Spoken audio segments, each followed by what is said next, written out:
Hello, ladies and gentlemen. I hope you're doing well today. So, I want to make a couple things perfectly clear before we get into the meat and potatoes of today's video. There may be certain things that I disagree with Western video game commentators and content creators on.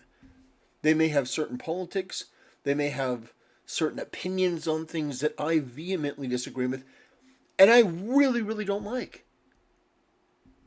But I respect people like Moist Critical and Asmongold and a lot of other people that have built up channels that are massively huge and they can make it their entire career. That is incredible to me.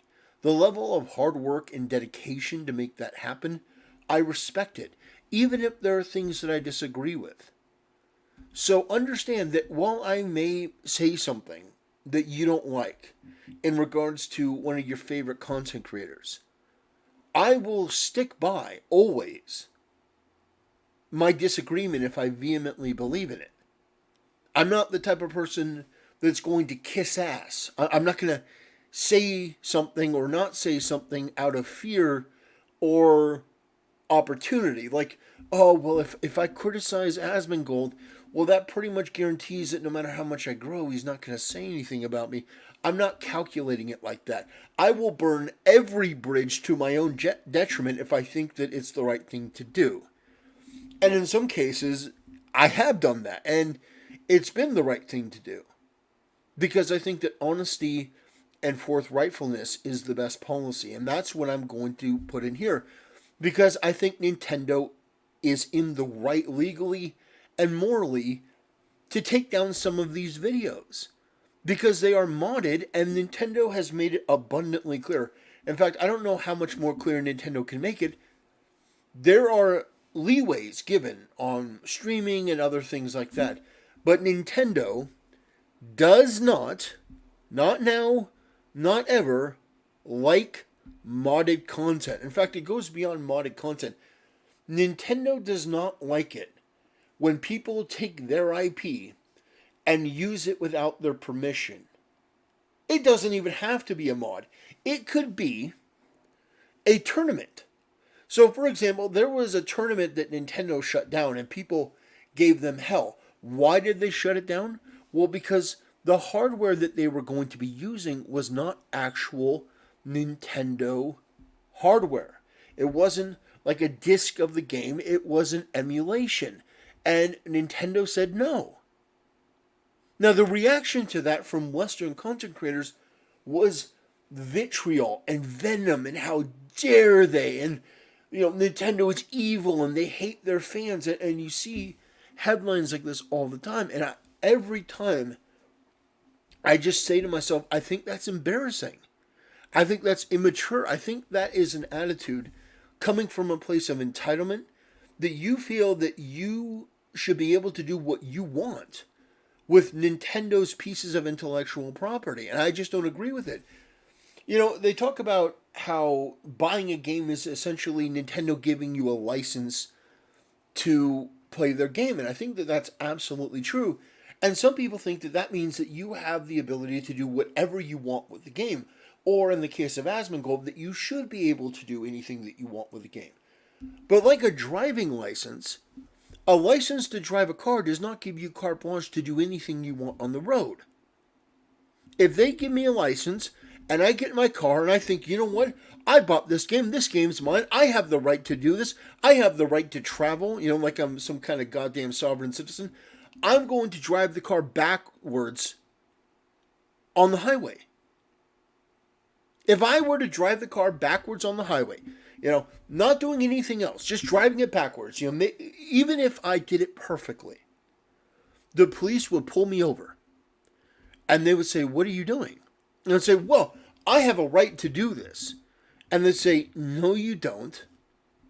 Please get out of the car, put your hands behind your back. You're under arrest." So, do you understand that because you have a license to do something, because you have a license to use the game, does not mean that you get to use it in any way that you see fit. There are restrictions. Now, there are laws on the books that police don't enforce. There's certain laws on the books that police don't enforce, either because it's not worth it or because it's generally considered to be, it's like, okay, we're not going to arrest you for this because, it's ridiculous and people do it, sort of thing. We're going to give it a pass. We're not going to enforce this law. There are things that people do all the time like that, but if for whatever reason they decided to nail you on that, it's still a crime. So coming out here and saying, I have every right to make mods, I have every right to do this, I have every right to do that, they can't tell me what to do, they're in the wrong here. It's like, no, they're really genuinely not in the wrong here. As much as I may disagree with it, they're not in the wrong. And when you see this stuff, Nintendo hates you, or videos from Most Critical, Nintendo is horrible, going in on Nintendo, most of the content creators, the way that they framed the situation, like this thing here with the hacker, the way that they framed the situation was that Nintendo went after this guy. Oh, he's going to pay Nintendo 20 to 30%. They're going to take that out of his paycheck. They're not going to take a damn thing. Nintendo uses the legal system in order to get something done that they want. The court, our legal system, is the one that makes the determination. And so here's the part that I want to get serious about. If you don't like that Nintendo can copyright claim these videos, if you don't like that Nintendo has control over their intellectual property to the degree that they do, here's what you do. You don't make dishonest bullshit videos on YouTube that Nintendo hates you.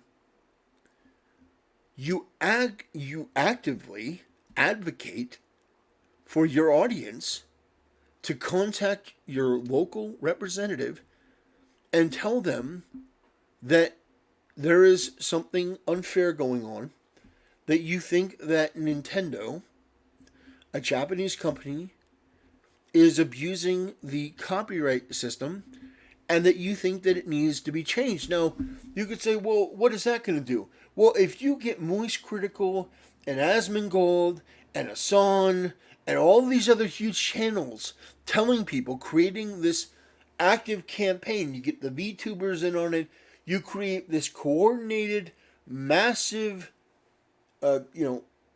nationwide campaign to change copyright law.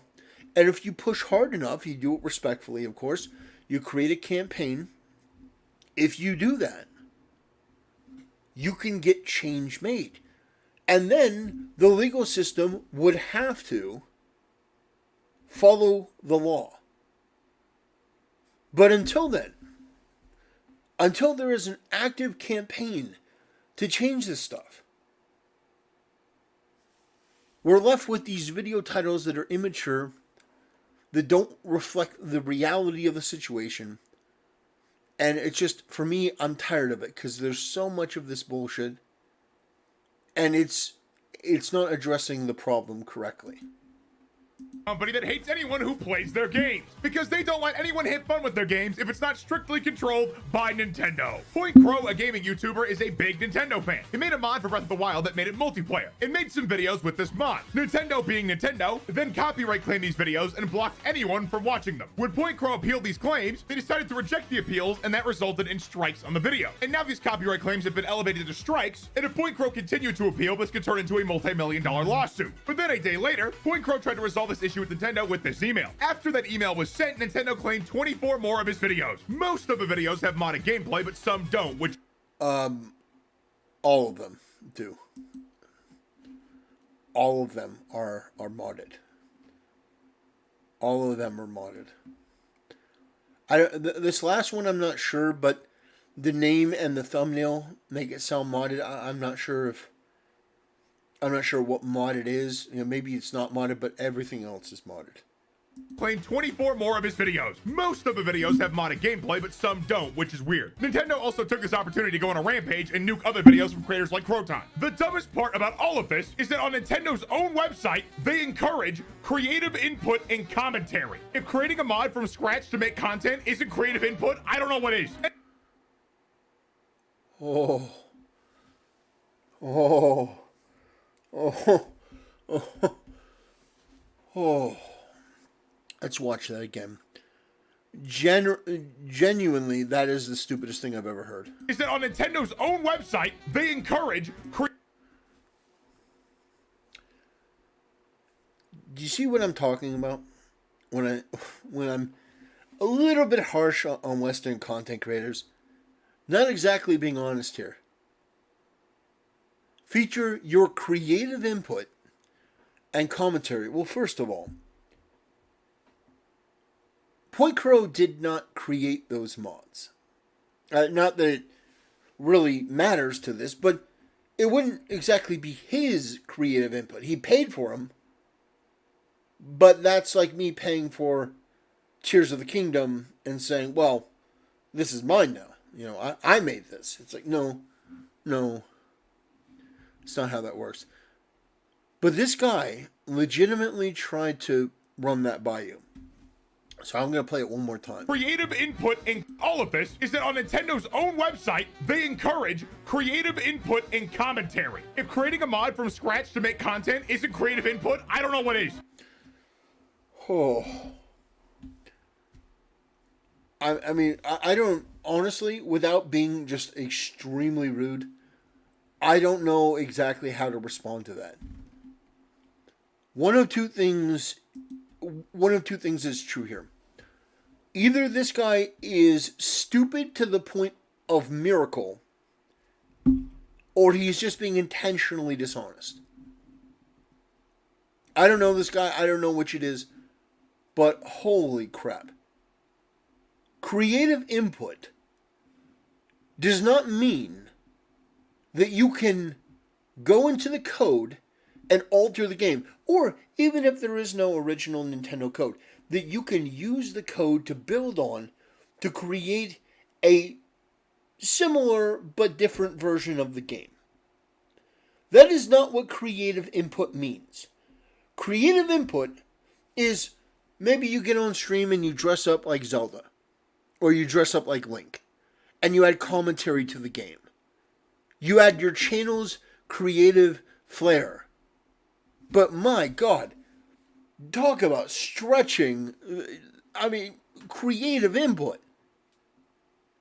Holy criminy.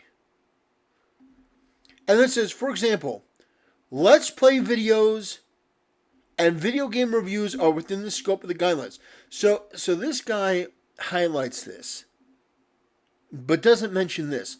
They give an example of what they mean here. Do you understand why I'm really starting to hate Western content creators? Narcissistic, stupid, and entitled. They even give you a goddamn example. Does this say allow, for example, modifications, add-ons, multiplayer, changing the fundamentals of the game? No, it's a let's play and a review. A let's play and a review. Does that sound like modded content? Does it sound like they're giving a ringing endorsement? Terry, if creating a mod from scratch to make content isn't creative input, I don't know what is. And yes, for those that know, The Legend of Zelda TOS says you can't mod the game, but it also says you can't stream or upload footage of the game. The guidelines for sharing Nintendo's game content are basically a correction for the Zelda TOS. So not even getting into the fair use argument, this is all within Nintendo's terms of service. But it's 100% not. 100% not. Nintendo doing this is actually just bad for their own company. Modding games keeps games alive for longer and generally makes people like you. Fallout New Vegas. Nintendo doesn't care if you, a Western customer from a different culture, likes them, and it adds to longevity. That's not necessarily true. I mean, it can, but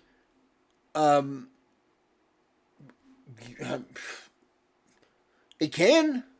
Absolutely can. But Nintendo still says no. So then the answer is no. It's like, it's really not that hard. And by the way, let me also say there is a world of distinction between if I were to download a mod tonight, not tell you about it, not broadcast it, not upload it, and play it in private by myself. There is a world of difference between that and Point Crow broadcasting that modification to millions and millions of people. World of difference. Vegas is a great example of this because this game is literally unplayable on a lot of computers without a mod. Modding has literally kept this game alive. GTA 5 also has a thriving mod scene. And yeah, cheating causes Rockstar issues, but the positives clearly outweigh the negatives when you have a huge channel like XQC playing your game for hundreds of hours. Nintendo is just stuck in 1990 because a company spokesperson in 2019 said, "Sending a fax gives Nintendo fans the emotional connection they have come to expect in all our offerings." Wow, I really feel the emotional connection. I think Nintendo also just really hates emulation because you need to emulate these games to modify them most of the time. And legally speaking, yes, Nintendo has the right to do whatever they want with their IPs. I'm sorry, what was that? I'm sorry, what was that? Legally speaking, yes, Nintendo has the right to do whatever they want with their IPs. One more time, just hold on. Because you need to emulate these games to modify them most of the time. And legally speaking, yes, Nintendo has the right to do whatever they want with their IPs. But this is not a courtroom. This is the internet. And people tend not to care if you're legally in the right. In my personal opinion, I think it's obvious that if you release games on a console that can't even run them at 30 FPS, people are going to emulate them. Why would people pay $70 for a slideshow when they can emulate it? Why would people pay $70 for a slideshow when they could emulate it? Let's just take a moment to replay that. People tend not to care if you're legally in the right. In my personal opinion, I think it's obvious that if you release games on a console that can't even run them at 30 FPS, people are going to emulate them. Why would people pay $70 for a slideshow when they can emulate it? All of it. You're starting to understand why I despise Western content creators? The level of just pure fucking entitlement, arrogance, lack of class, just being an unrepentant piece of shit. Oh, well, this game doesn't have a frame rate that I approve of, so I should be able to steal it. This game doesn't have a frame rate that I like, so I should be able to take the game and alter it against the will of the IP owner. The sheer fucking hubris of this guy who's got a goofy ass name. It's unbelievable. It's like, and this is the type of arrogance and stupidity that Nintendo has to deal with. If I had to deal with people this stupid, why am I even going to pay $70 for a slideshow game? I'd say fuck you too. I copyright claim your videos into fucking oblivion, even though I am against that shit as a point of principle to say fuck you. Oh, I should be able to steal your game. It's like, come on, man. It's just, I don't know. I'm heated about this because I just hate the arrogance. It's so embarrassing. It really is. This is happening because Nintendo is incompetent. Instead of getting with the times, they insist on digging their own grave. Of course, Nintendo won't die easily or quickly. They have a lot of diehard fans, but most of them grew up in Nintendo games when they ran well and didn't look like this. If I played Breath of the Wild on a Switch when I was 12, I would hate Nintendo because my lasting memory of the game would be a literal headache from trying to focus on that stuttery mess. And the worst thing about the situation with Point Crow and other creators like Croton is that if they get 3 strikes, their channel is gone. Nintendo is basically holding them hostage with how many strikes they currently have. And if Nintendo really cared that they made a multiplayer mod, they would have actually taken Point Crow to court because they've done that before. That is not a foreign concept to them at all. From what And like most Westerners, this retard doesn't understand that the problem is not Nintendo. The problem is the legal system, which you as an American can change. If you believe that the system is wrong, instead of going after Nintendo like some immature pouting child, you can go out there and, well, you can lobby your public officials to change the law. And then, you know what? Shazam. the law changes. And you know what? YouTube changes.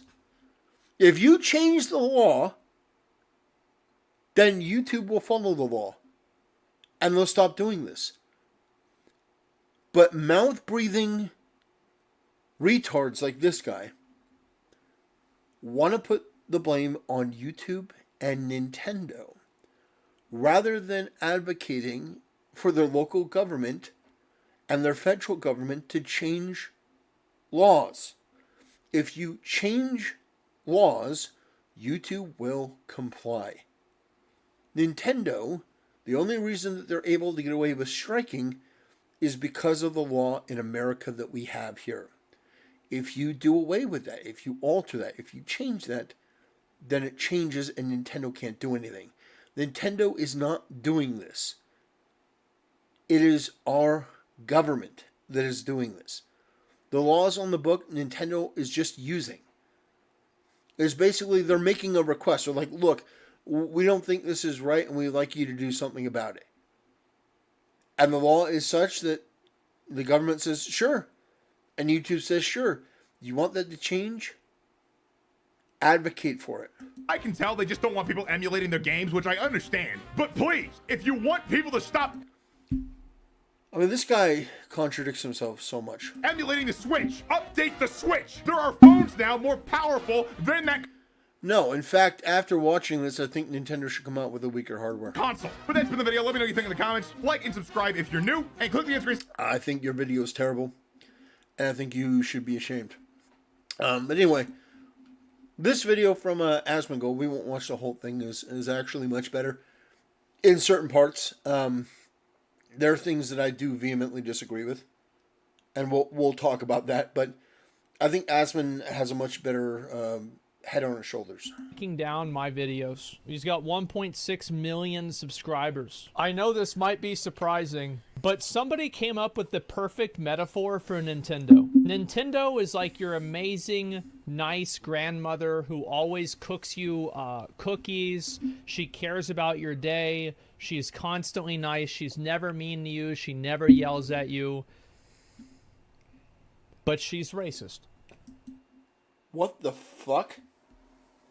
Did I miss that part? Maybe I was jumping ahead. Nintendo is your nice, wonderful grandmother, but she's racist?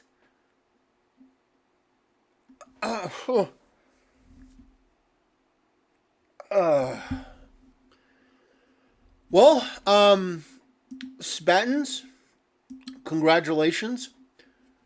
You have been demoted. You no longer have the stupidest statement in this video. Unfortunately, Asmon, that goes to you. I'll explain to you why that's fucking stupid. You see, Nintendo not only has done nothing wrong legally, they've done nothing wrong morally. They are protecting their intellectual property. Now, in the case of shutting down conventions or fighting tournaments and stuff, yeah, it's not cool. But like I mentioned before, they shut down a fighting tournament because the tournament, which was not licensed by Nintendo, had nothing to do with Nintendo, decided that they were going to use emulation instead of the actual hardware. Nintendo said no. They complained and cried about it and said, we're not going to change. So Nintendo's like, okay, the whole thing's over, goodbye. So, to say that, no, being racist is an overt act of evil. It is an intentional prejudice. This isn't that. This isn't that at all. Do you know what this is? I just thought of this. Do you know what this is, Asmon? This is somebody who, maybe a grandma, like you mentioned, walking down the street and watching a couple of Westerners break into her store. Her favorite store, her grocery store. Break in, take some glass, take some stuff and run out. It's like just a little bit of vandalism, just a little bit of theft. Nothing too big. They didn't beat up anyone. They didn't kill anyone. Just a little bit of crime. And she sits there and she goes, "Wow, that is really, really terrible. I don't like that." And so she calls the cops. That's essentially a much better example. It's not Nintendo being fucking racist. I mean, I know you're trying to make an example that Nintendo is, oh, she's sweet and nice, but she's terrible. No, essentially, it's a grandma walking to her favorite store. You get a bunch of hoodlums in there. They break some glass. They steal some stuff. Nothing too big. They're not hurting anyone. They, just breaking the glass, taking some stuff, and running away. And the grandma calls the cops. That's essentially what it is. It's not her doing anything wrong. It's not her saying anything wrong. She just calls the cops because she sees something wrong. Now, if the cops show up and say, well, you know what, we can't catch them, we can't do anything, the old lady's not going to go and do anything else. She's not going to arrest them. It's the legal system that moves in. So that's why I think Asman is wrong here. I think it's a terrible example. That's right. That's right. You guys saw it too on Twitter. Yep, but she is racist. That is probably the best way to contextualize. That's the worst. Like, my feelings of Nintendo. Well, your feelings on Nintendo are ass. My example was much, much better. It's a sweet old lady walking down the street to her favorite supermarket. A bunch of people break in and, commit some, low-level misdemeanor crimes, take some stuff, not the end of the world. And so the old lady calls the cops, and the cops come in and do the work. That's essentially what it is. That's asinine. Here we go. So, Nintendo has decided to take down my and other content creators' videos. I ask that you watch this whole video so you understand the entire situation. Okay. Because it affects you and the content creators that you may support. Okay. Also, this is a prepared statement reviewed by my lawyer, so if it seems like I'm reading from a script... It's because you're reading from a script. Because I am. Okay. My main hope is that if somebody at Nintendo watches this, they will listen to what I have to say and consider reversing the decision to claim these videos. So, hi. Hi. I'm Eric, or Point Crow. I make videos playing games, sometimes in strange ways. That's But crazy. today, it's important for you to know that on occasion, I modify the games I play and explore what happens when the game mechanics are a little different. Most recently, I modified The Legend of Zelda Breath of the Wild to become a multiplayer game. To be clear, I have never encouraged piracy of Nintendo's games. The mods that I've commissioned are not being sold, and all of the code is custom, meaning that they are free. So, it's clear that Nintendo has the technical right to be able to do this. However, this is what I was saying before about how I really don't like how whenever you buy something, you don't own autonomy over using it. I really don't like this, and I find it to be incredibly unhealthy and bad for individuals. Yes and no. I think that once he buys the game, he is ethically justified to change and alter that game in whatever way he chooses to. Oh, no. It's completely his choice. No. Like, Nintendo has no ethical, there's no ethical reason why Nintendo should be able to tell him what he can and can't do 100% after he already wrong. bought a product. 100% wrong. Now, there are limits to this, of course. There are limits to this. So, he's wrong, but he's not completely wrong. So, I'll explain. If you are making a multiplayer mod which changes the fundamental way that the game is played, if you are twisting the game to be something that it was not intended to be, which it was not intended to be a multiplayer game, that's one thing. That is absolutely wrong, and he shouldn't be allowed to do that, according to Nintendo. Me personally, I would love to watch it, and I think I want to make that perfectly clear at this point. I'm not advocating for this because I don't want to see the content. I think his videos on multiplayer stuff sounds pretty interesting. But the argument here is whether he was right or wrong to do this and whether Nintendo was right or wrong. And I think very clearly he was in the wrong and Nintendo was in the right based on IP law. Now, morally, they're also right because they own the IP. So I don't think I could, in good faith, condemn them because they upheld their intellectual property. If I owned a piece of intellectual property, I would hope that I would defend it, at least to maintain the standard that I would set for it. It's just, yeah. doesn't own the rights to the content. I don't care about owning the rights because I think that the current version of what owning the rights means is an unethical use of government power to be exercised by corporations over individuals for arbitrary reasons. I see what he's saying, but I don't agree with that. And so it's like, again, there are limitations. Like if you buy a DVD disc, you should be able to share it with a friend.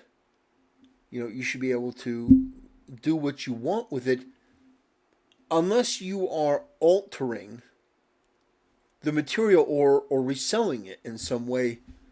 And I don't mean reselling the DVD. Like you can sell it to somebody for $5 at garage sale.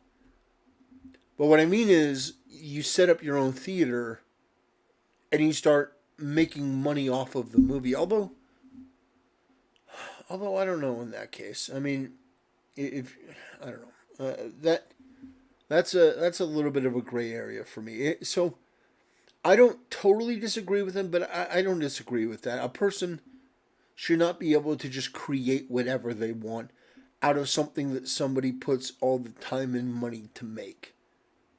Because it's like they're very protective of their IP, and the same way that Disney's very protective of their IPs. And I think it comes down to business and image. It's like you can see images online of like Elsa from Frozen eating feces. It's like the whole Elsa gate or whatever that was, where the algorithm just kept giving you more Elsa, and it was weirder and weirder to get people's attention. Yeah, I don't necessarily agree with that. I think that a company should have some right over their intellectual property. So I understand that it's against the law, and he will lose this against Nintendo. Nintendo will beat him into the fucking ground because he's 100% wrong legally. But the law is not morality, and the law is oftentimes the law not can be ethics changed. either. The law is the law. Yeah, he has no chance. Yeah, no chance. But I totally support him. Nintendo's selling the right to play, not to modify a game. Yeah, I just don't think that they should be able to. I don't think that they should be able to do that. Does that make sense? Like, I understand what the distinction. I mean, I sort of see what he's saying. He's a World of Warcraft guy.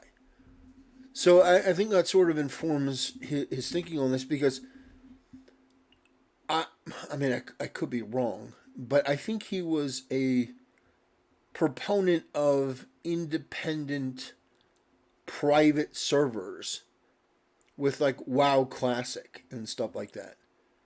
I think he was an advocate of, you had a bunch of private people playing WoW Classic before WoW Classic was a thing. I think he was a proponent of that. So I think that makes sense. The problem is, if you just start letting people tinker with your intellectual property, it can make it easier to hack, it can make it easier to emulate, it can make it easier for people to, find security breaches and stuff like that. I don't think there's anything wrong with a company protecting their intellectual property. Distinction is, I just don't think that this idea of these limited licenses where the consumer pays for something that they then have no autonomy over, I don't think this is healthy for a consumer. I have autonomy over my digital copy in so far as I can play the game, I can take the game out, I can lend it to a friend. I mean, true, like for digital, you can't really do that, which is why I don't advocate for digital, but hardware-wise, you do have autonomy, but I can't then edit the game in a way that alters what Nintendo's original vision was. I guess the way that I would put it is, Asmund, do you know that right now there's a lawsuit with Amazon and this guy who wrote The Fellowship of the King? It is a... Let's see. It is a Fellowship of The Fellowship of the King.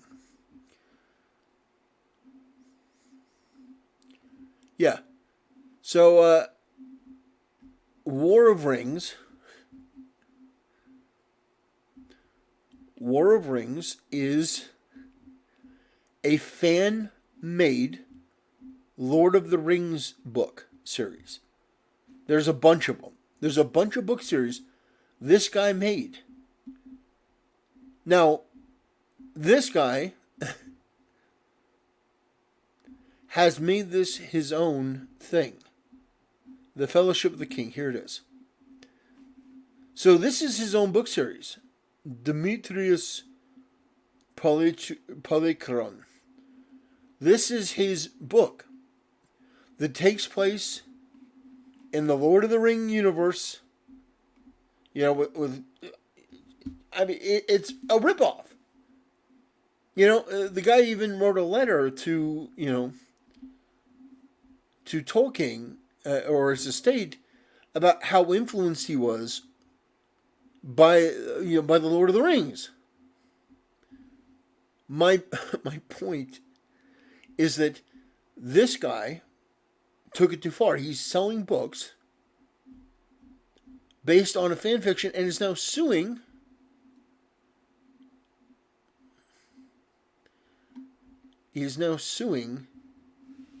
the Tolkien estate and Amazon. Oh boy. Ugh.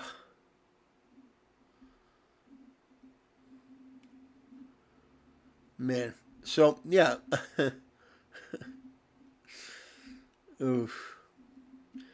$250 million lawsuit from this guy who says that Amazon copied his material. So, my point is that what you're saying sounds great, except for you're going to get a person who's not Point Crow. You're going to get somebody who says, I'm going to make The Legend of Zelda, and it's going to be my fan fiction. And in that fan fiction, I can add porn, or I can do something that I want to. And you know what? I'm going to make it an official add-on to The Legend of Zelda, Tears of the Kingdom, and somebody's going to download it. There are reasons why these things exist. And if you put it in the hands of the populace, it's going to be bad for business. And the population is consumers, really, mainly not government, or not these corporations. Why is it that the government is advocating in a way that's hurting the majority of the population in a big way? Free of Nintendo assets. On April 6th, 1 week ago. And again, like, I understand this might be hard for people to understand. I get that he broke the licensing agreement. Yep. What I am saying is that I don't think the licensing agreement should hold any weight, and I don't think that should be allowed to exist in the state that it does. Which, Asmon, with all due respect, means precisely nothing. It means precisely nothing. You know, I watch videos all the time of Democrat cities being overrun with crime. I want that to stop. I don't like that. I think that the DAs and the law enforcement there should do their job.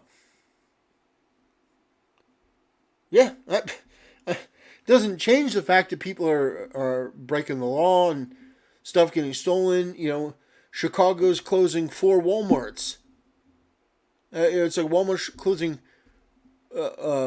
closing 4 stores in Chicago because of thefts. Yeah, shoplifting. It's a huge deal. Man, I wish that were stopped. I wish the cops would come in and do their job. Oh well. Doesn't change the reality. Because the truth is that Nintendo is not doing anything. Correct. Nintendo, the government is doing it. Hallelujah. Because like Nintendo can't just take his video off of YouTube. Yes. Nintendo does it because the government says if you don't do it, then we're going to punish you. Speak it, Aspen. It's the government that's actually doing it. Nintendo is The just first asking correct them thing to he do it. said so far. The government should just tell them no. Yes. Amen, Nintendo brother. decided to block all 4 videos Yeah. that I put up on YouTube playing the multiplayer mod. Right. I appealed their decision, as I'm very much in line with their content guideline No, policies. you're not. You're not. There's no way. There's no way that they Amen, don't brother. say that you're not able to mod the game. Yeah. It's not even a question. And also, like, it basically, whenever you create an IP, you have pretty much complete autonomy. Let them cook? Okay. All right. Apologies. No, keep going. All right. I'll shut up. We'll go over that in a moment. And these let's hear it. videos are fair use. Nintendo then escalated and issued a copyright strike against my YouTube channel. Right. Not once, but twice. Okay. Rather than bundle the videos all into one copyright strike, Nintendo issued a copyright strike for one video and then bundled the other 3 into another strike, deliberately putting my channel in danger, but not taking it down completely. I was able to get an email address for Who knows if they did that on purpose? I think they probably did. Probably. Nintendo and sent a message asking that we discuss what's going on and try to reach an amicable resolution that would make both parties happy. That's not going to happen. I heard nothing back so far. There it is. Here's that email if you would like to read it. Introducing the Grip 6 belt, the only belt on the market with a no gut pinch guarantee. The Grip. So the next day, if you would like, Videos are in alignment with Nintendo's game content guidelines for online video and image sharing platforms and are also protected by the principles of fair use. These copyright takedown notices have put my company and my livelihood in jeopardy. We'd welcome the opportunity to discuss the reasoning behind Nintendo's submission of these notices. to read it. Okay. So the next day, Nintendo claimed 24 more of my videos. Keep in mind that fair use is a legal defense in court. It's not a preemptive exclusion. Yeah, that's true. From my channels. Most of them are modded content. A lot of them are Breath of the Wild. Yep. But not all of them are. This Yeah. is key. They also claimed videos containing footage from Super Mario Odyssey, Okay. the Pokemon series, and Wii Sports Resort from my channel. The most surprising one, though, was a claim from one of my first videos back in 2019, marrying Sidon and a bookshelf to create Hyrule's first car. It's just a regular vanilla gameplay video of Breath of the Wild. These takedowns aren't exclusive to my channel either. Over the course of the next couple days, I mean, like, Nintendo does takedowns for everybody all the time. Yep. And also, like, you have to keep in mind, too, that there's a good chance that if Nintendo took this guy to court, maybe Nintendo would lose based off of fair use or based off of some sort of agreement, etc. But YouTube is not the law. Yep. YouTube has to apply or has to comply to DMCA. And if Yep. YouTube complies with DMCA, then they just take it down and that's it. DMCA is literally shoot first and ask questions later. Nintendo is taking down videos from other channels as well. Croton, another very prominent YouTuber, has had at least 10 live streams and 2 videos removed. Importantly, one of those videos is simply a challenge video, detailing how the game would be played if the player decided to explore Zelda, with certain restrictions the player has imposed on themselves. These takedowns may have started with modded content, but they have spiraled into something else entirely. Okay, let's So now see. you know what's happening. At this time, my channel has had 29 videos taken down, 2 copyright strikes, and Nintendo does not seem to be stopping the removal of videos from other creators on YouTube. So let me really levy the importance of this on you, the viewer. Nintendo is sending takedowns and strikes against the creators showing content of their games. Yes. It's not just modded content. They've shown that they're striking down regular gameplay videos as No. well. It's sporadic, and their enforcement of No, their copyright is bullshit. Well, have there been any examples of them taking down videos that weren't modded? Because, like, this video here, he just explained, right? Like, wasn't the video they just showed? Yes? Okay, well, I mean, let's see if we can look at this chart again.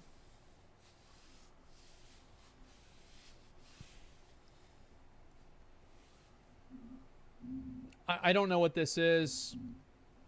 Let's see. I mean, these are all modding. Okay, so this one right here. And Wii Sports Resort from my channel. The most surprising one, though, was a claim from one of my first videos back in 2019, marrying Sidon and a bookshelf to create Hyrule's first car. It's just a regular vanilla gameplay video of Breath of the Wild. These takedowns aren't exclusive. I don't know. The title sounds modded. Yeah, I mean, vanilla means no mods. Okay, I'll let him explain everything. Not just modded content. They've shown that they're striking down regular gameplay videos as well. It's sporadic, and their enforcement of their copyright is incredibly uneven.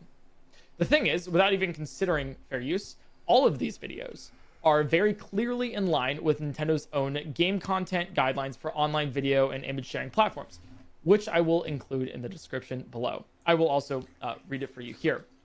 From their FAQ, what types of content are acceptable under the guidelines? Okay. What types of content are not acceptable? We encourage you to use Nintendo game content in videos and images that feature your creative input and commentary. For example, Let's Play videos and video game reviews are within the scope of the guidelines. Sure. However, you may not simply upload a live stream of an existing Nintendo video, gameplay footage without your own creative input, or a copy of content created by someone else. For example, mere copies of Nintendo promotional trailers, tournaments, music soundtracks, gameplay sequences, and art collections are outside the scope of the guidelines. Got it. You might argue that modded content is in violation of these guidelines. But historically, that's not the case. The terms of service for The Legend of Zelda says you cannot modify the game. But it also says that you cannot stream it, you cannot make videos of it, and you cannot otherwise broadcast it. Nintendo's game content guidelines changes this, though, by providing a license on top of the existing terms of service, which modifies the terms of service for content creators. All of the videos that they have taken down are in compliance with their own policies. I use Nintendo game content in my videos, and they are all featuring my creative input and commentary throughout the duration of the medium. Now, this is a little scary, because the precedent that they set with this case may apply heavily for their upcoming release of The Legend of Zelda Tears. So he's actually going to take them to court? Is that right? I mean, he said he had a lawyer reach out for this. I don't know how that's going to go. No, he's not I'm taking not them really to court. sure. He's lucky if he doesn't I hope get he sued. does, but like, there's like no don't shot wish that that's upon going to him. work. They'll crush him. Like, because the thing is that they don't have to. You can retroactively remove consent to show somebody's of showing a video. Remember how that those people, I think it was called Firewatch or some shit, they did that to PewDiePie after he had the bridge incident on PUBG. So like, there's a precedent for this happening in the past, and I don't know if this is going to be the exact same thing, but I know that there's at least some examples of it. The kingdom. As per their decisions to take down gameplay and challenge videos alongside the modified content, it'll be difficult for any content creator to post creative concepts without having the fear of Nintendo exercising their copyright over a video that is in line with their own policies. In fact, what they've demonstrated here is that they will ignore their own policies and licenses to selectively enforce their intellectual property. Nope. So, if you've uploaded any video that features any Nintendo content, no matter how transformative or directly in line with their published guidelines, you are at risk. Given these decisions, and again, the reason why this is the case is because the rules are stupid. That's why. No. Well, yes, but no. No. He's trying to frame it as though his work was fair use. It was not. It was obviously not. His work was transformative to transformative. It became another entity entirely. And he said that he used code without Breath of the Wild, but without Breath of the Wild, his add-on would be unplayable. You have to necessarily have used Nintendo's assets. Yeah, it's a stupid rule. To post videos of myself playing Tears of the Kingdom, even with my creative input and commentary, for fear that they will also be taken down. That's just obnoxious and stupid. You know better than that. If you were to play Tears of the Kingdom like everyone else, and you didn't try to mod the game, you didn't try to do anything outside of what you know the rules to be, they would most likely, because you can never be certain of anything, they would most likely leave it up. And you know that. You're being disingenuous. I hope that is not the case. So, what am I going to do? Nothing. Yep. I can't do much of anything about this. Yeah. Other than plead with Nintendo and move away from this kind of Try to explain it. My other option is to appeal the DMCA notices and risk a multi-million-dollar lawsuit.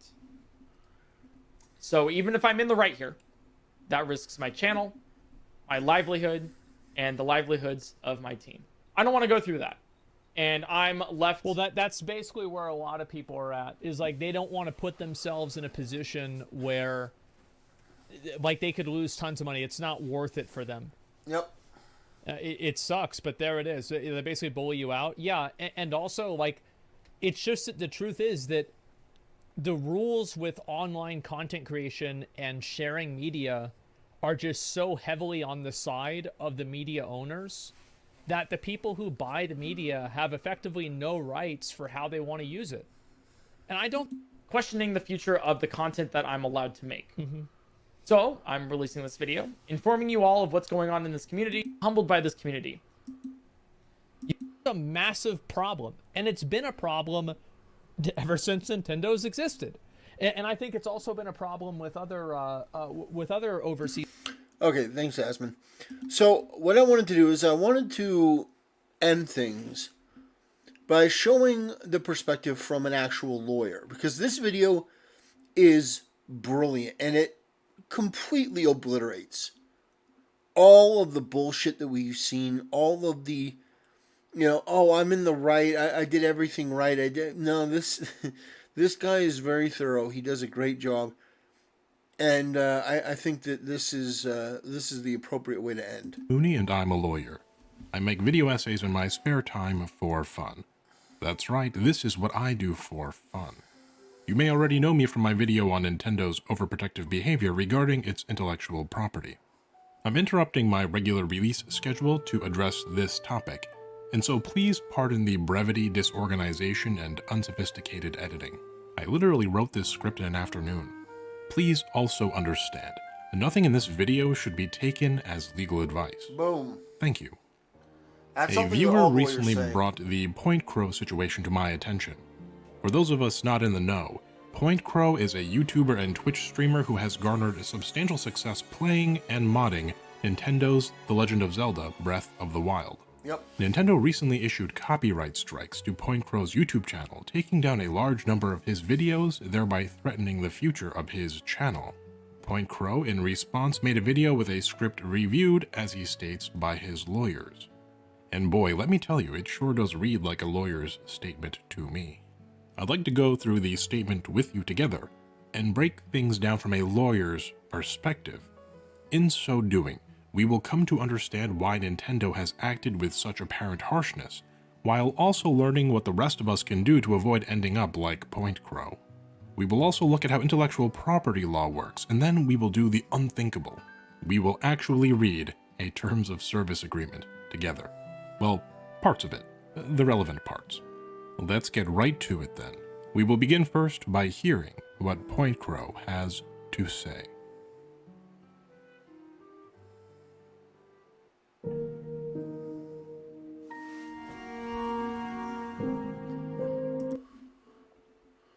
Chapter 1.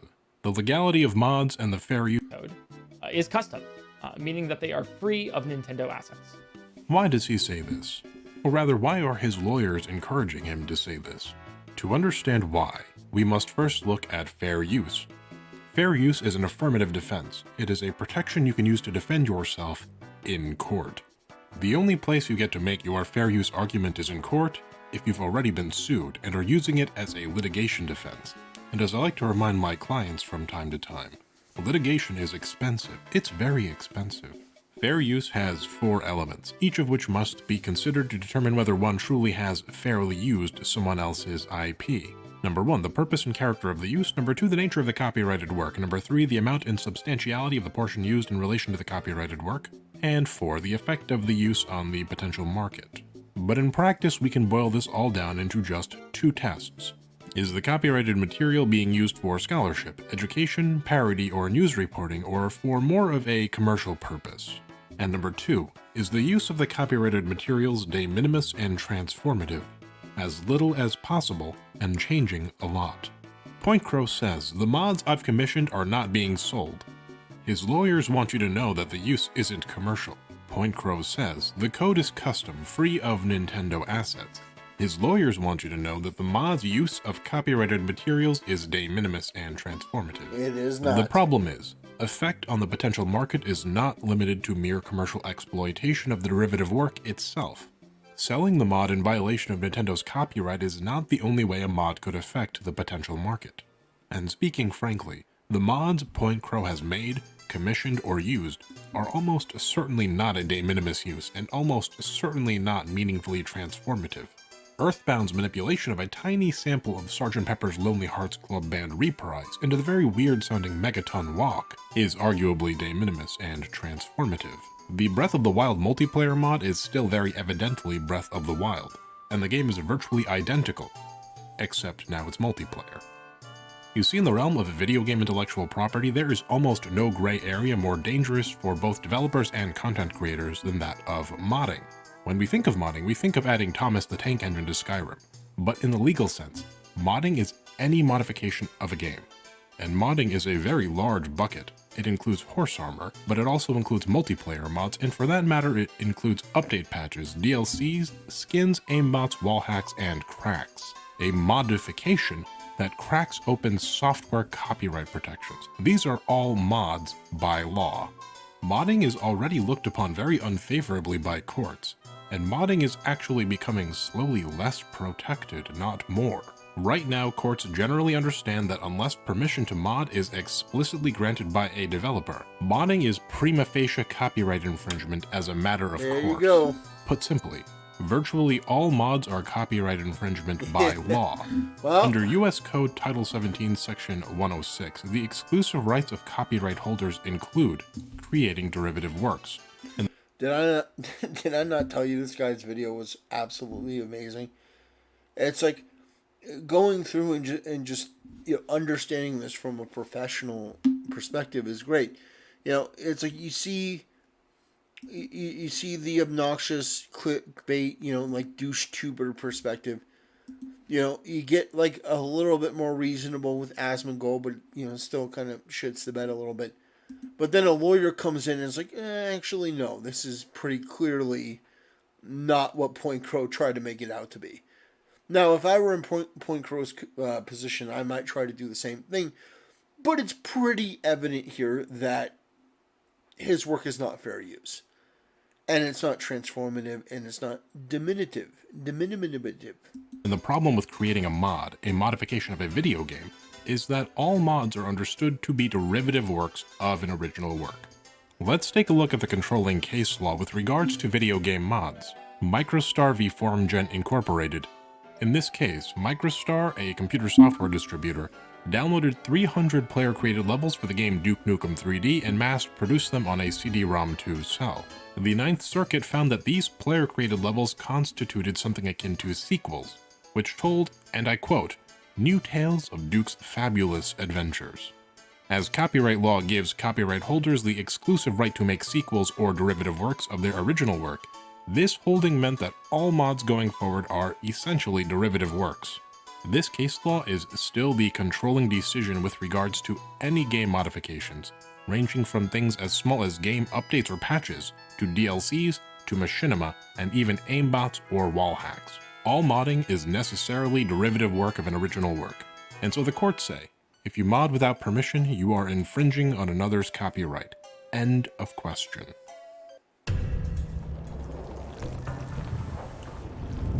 Now it begins. Now, it's true that some companies openly court a modding scene. Valve, for example, or Bethesda or Blizzard with its map editor. But Valve, as the creator of an engine, has an incentive to promote use of its engine via a modding scene. Bethesda and Blizzard encourage modding in order to extend game sales and shelf life, and give permission and tools to do so.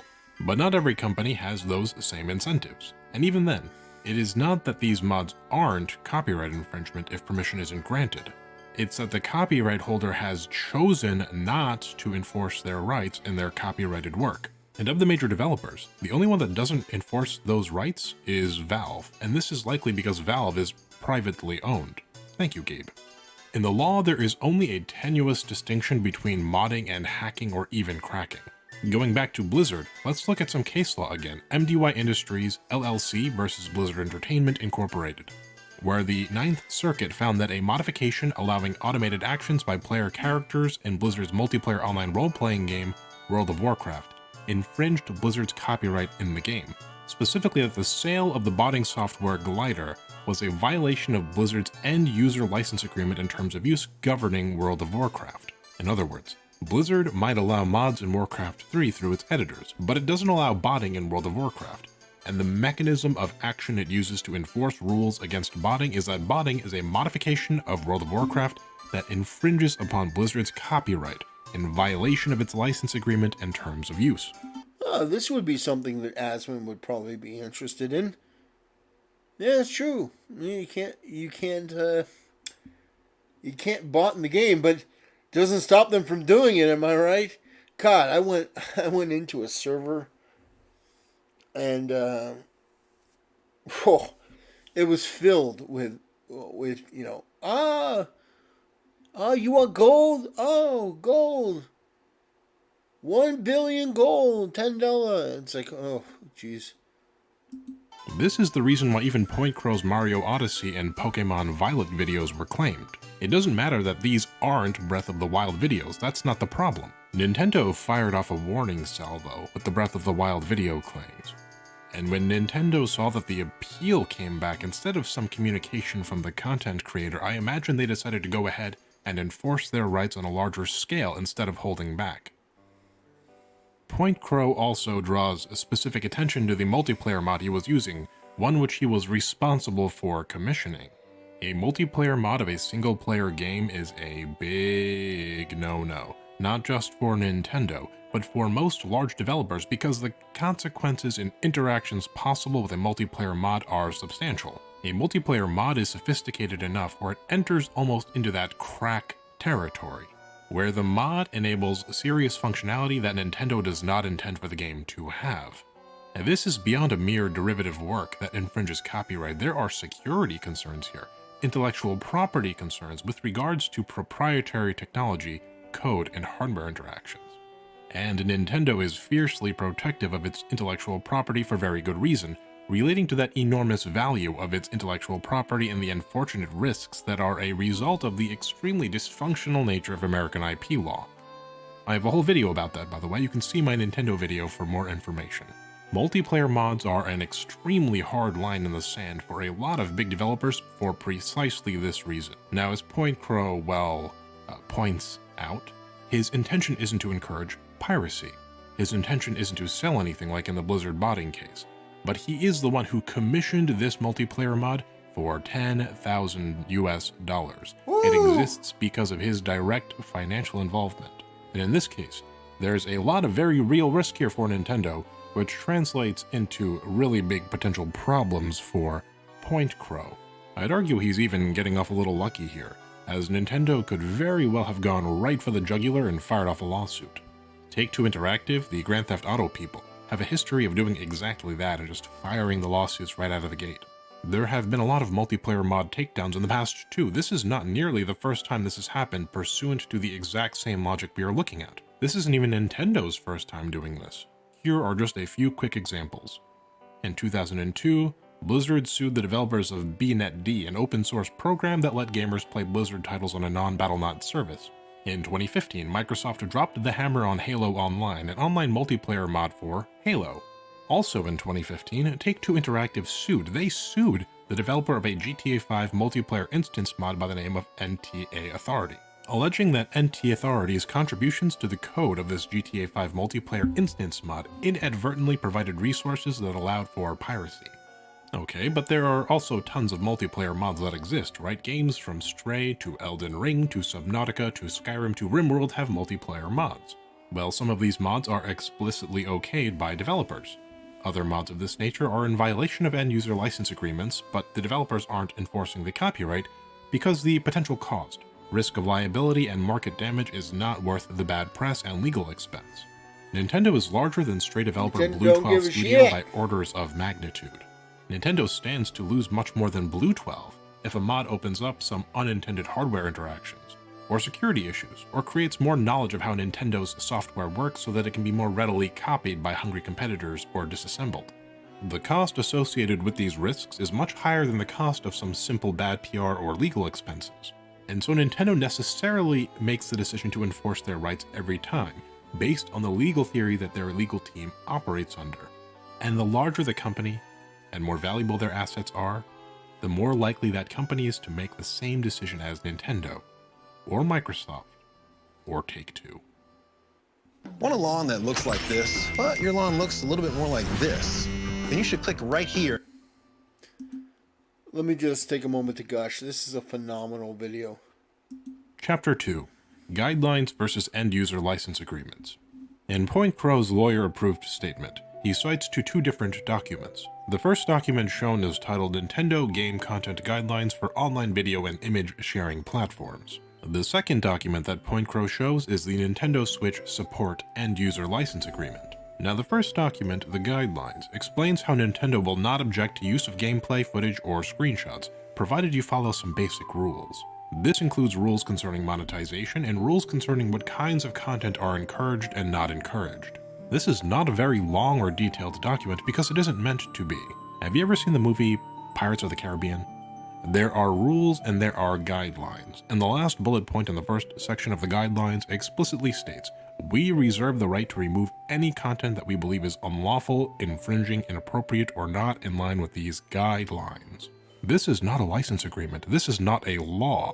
Nintendo doesn't owe you anything here. Nintendo gets to decide what these guidelines mean. Your content that uses their IP exists at their mercy and is subject to their interpretation. Point Crow then cites to the FAQ of the guidelines, which states that Let's Play videos and game reviews are within the scope of the guidelines. But again, with the guidelines thing, Nintendo decides what that scope is, and it doesn't need to consider your interpretations at all. Remember Valve in the previous chapter? How Valve chooses not to pursue copyright infringers by choice? This is Nintendo doing just that. This is Nintendo offering guidelines to exceptions that it can unilaterally withdraw at its leisure if you violate the principles of its social contract with you. And this is written in relatively plain language right in the FAQ. Question 11. What do you mean by content that is unlawful, infringing, or inappropriate? Examples of unlawful, infringing, or inappropriate content include, but are not limited to, content that incorporates Nintendo intellectual property and Number 1. Violates applicable laws. Number 2. Infringes the intellectual property rights of Nintendo and/or features pirated Nintendo software. But here's the thing. Everything we do as content creators that utilizes another's intellectual property is arguably an infringement of their intellectual property rights, except for content that might fall within the legally narrow scope of fair use. We YouTubers making Let's Plays and haha funny challenges and bone dry video essays about law, we aren't IGN or MinMax with two N's. Our content is arguably always infringing. These guidelines exist to show us where the line is that we can walk, without being hammered by an IP owner. But the line is drawn at the IP owner's whim, and it can be moved to the place where the law actually physically places it, which is way in favor of the IP holder in comparison to what we believe it to actually be as the audience. We'll discuss more about the dysfunction and deficiencies of IP law in the next section of the video, but let's get back to our extremely boring documentary evidence first. The second document that Point Crow refers to is the End User License Agreement. For brevity's sake, I will refer to End User License Agreements as EULA for short. That's right, I'm actually going to force you to read one of these awful things with me. The Nintendo Switch EULA that is linked to by Point Crow has 8 articles, but the only relevant article, thankfully, is Article 1, the license grant. In this license agreement, we are given a license, almost like a driver's license, which gives us permission to play this Nintendo Switch system if we agree to the terms in Article 1.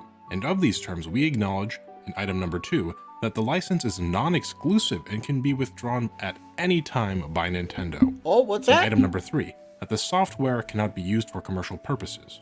In item number 4, that we cannot copy, duplicate, publish, transmit publicly, lease, modify, or reverse engineer the software. Oh. And in item number 5, that we cannot illegally modify the game system itself, the peripheral equipment or the software, Oh, and may boy. not use any peripheral equipment of this Nintendo game system which is not authorized by Nintendo. Ooh. There is also a Nintendo Switch Family User Agreement that is a EULA that encompasses... God damn. Ladies and gentlemen, I'm bringing you the facts. Well, he is, but in my video, I am as well.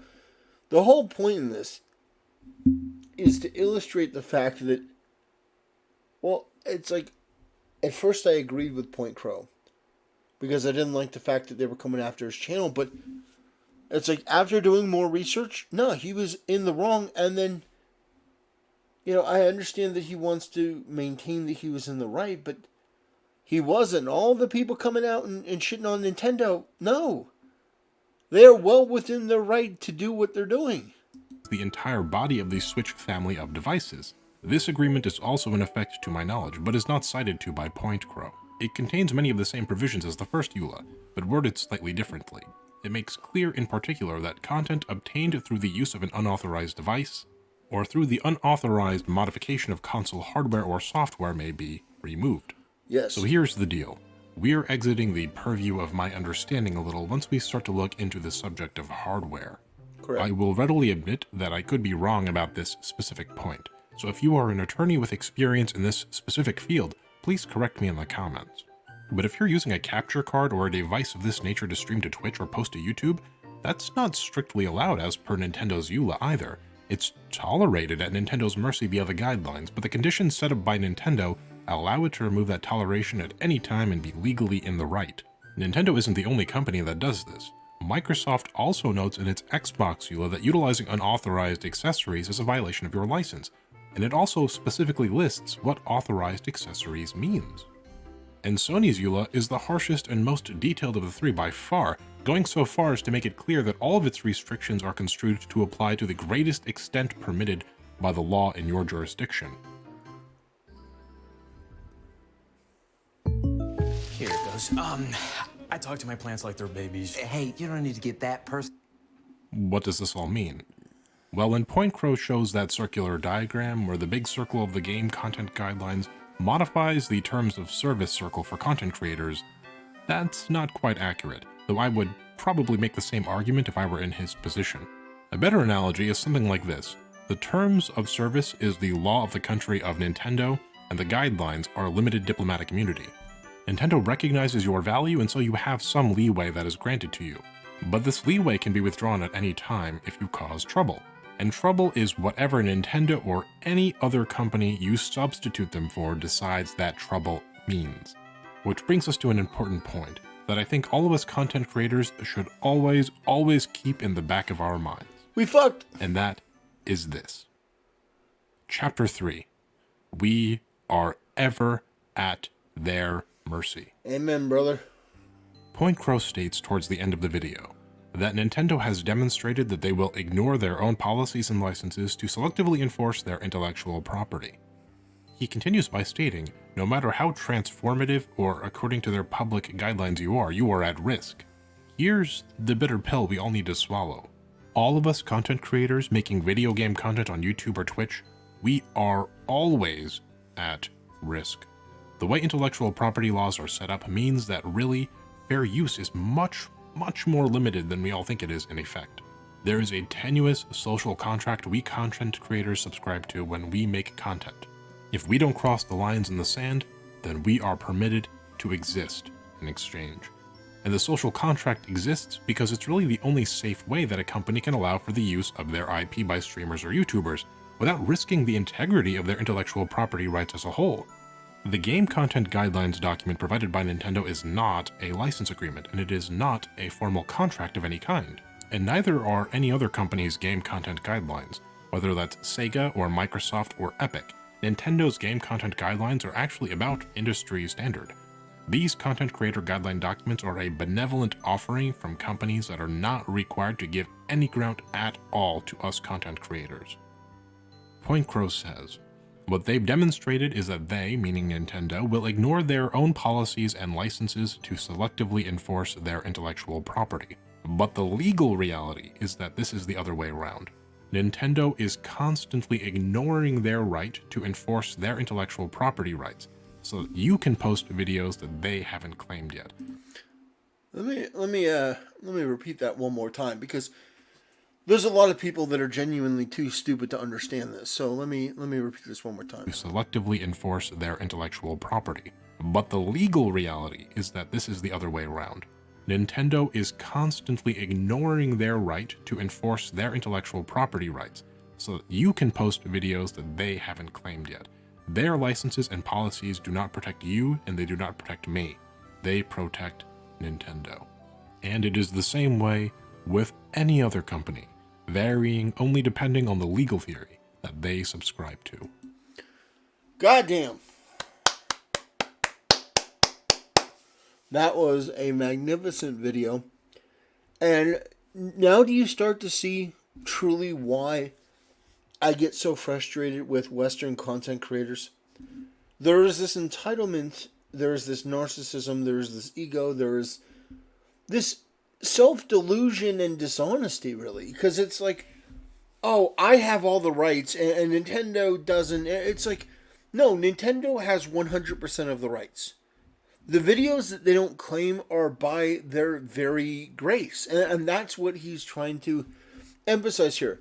Now, again, because I know that a lot of people, when they hear somebody making a point, they think that guy absolutely has to be in favor of that. He's got to be an advocate for that. No. I'm just bringing up the reality. I'm not here to, do buzzwords and feel-good bullshit. I'm telling you the truth. The reality is that no, making modded content and uploading it online, you are ever at Nintendo's mercy. And if you want change, substantive, real change, you have to start at the government level. You have to work to change the laws, because it's not Nintendo. It's our laws. They're using our laws that give them all the power. Not some of the power. Not some of the power some of the time. All of the power all of the time. They have complete and tyrannical control over their IP.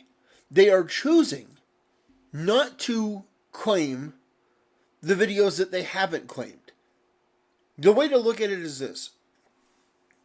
When you upload a Nintendo game, whether it's regular gameplay or whether it's modded gameplay, Nintendo has the right to claim every single game, every single clip, and they're well within the right to do so. The fact that they don't is, it's a multivariate situation, but you have people that they're confused. They think the reverse. They're like, oh, well, Nintendo is arbitrarily enforcing this. No. They have the ability to claim everything, and they don't do it. Their systems, their EULA, is not to protect you, it's to protect them. I think that is so important to hear. It's so important to emphasize, because people in America and people in the West in general have this idea that, oh, I have the rights. I have all the rights. No, you don't. In this case, with Nintendo, you have no rights. And if you believe that your video, which is commercial, by the way, because you are making money off of it, Nintendo would absolutely argue that, they would come after that, and they would say it's not transformative, and they would barrel through fair use pretty quickly, because they say, okay, transformative,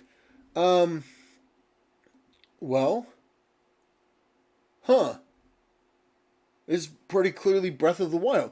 The average person would not be able to immediately tell the difference between Breath of the Wild and Point Crow's Breath of the Wild mod. They look identical for all intents and purposes. Anyway, this was a really long one, but a good one. I got to vent my frustration at Western content creators. That's always a good day. Anyway, if you haven't done so already, come and subscribe on Rumble. We're one follower away from 30. Come on, baby. 30. Let's get it. One follower away. Woo! Anyway, thank you for watching. That was a long one. Thank you for watching, and I'll see you next time.